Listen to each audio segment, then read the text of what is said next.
அவனுடைய 10ஆம் வசனத்திலே மரியாள் என்கின்ற ஒரு ஸ்திரீயை பார்க்கின்றோம். ஹல்லேலூயா. அவள் இயேசுவின் பாதத்தில் இருந்த ஸ்திரீ. ஹல்லேலூயா. கானானிய ஸ்திரீ பாதத்தில் விழுந்த ஸ்திரீ. இவள் இயேசுவின் பாதத்தில் இருந்த ஸ்திரீ. அன்பு அதிகரிக்கிறது. எவ்வளவுக்கு நீ இயேசுவின் பாதத்தில் இருக்கின்றாயோ அவ்வளவுக்கு இயேசுவின் மேலுள்ள உன்னுடைய அன்பு அதிகரிக்கும். ஹல்லேலூயா.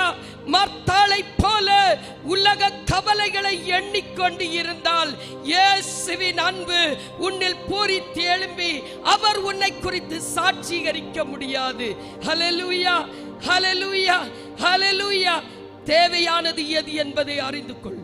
மரியாள் தன்னை விட்டு எடுபடாத நல்ல பங்கு என்ன பங்கு தெரியுமா?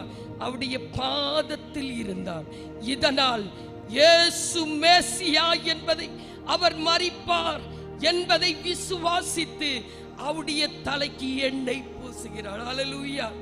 வெள்ளைக்கல் பரணியை உடைத்து அவளுடைய தரையின் மேல் ஊற்றுகிறாள். She believed that. She recognized Jesus is Messiah. Hallelujah.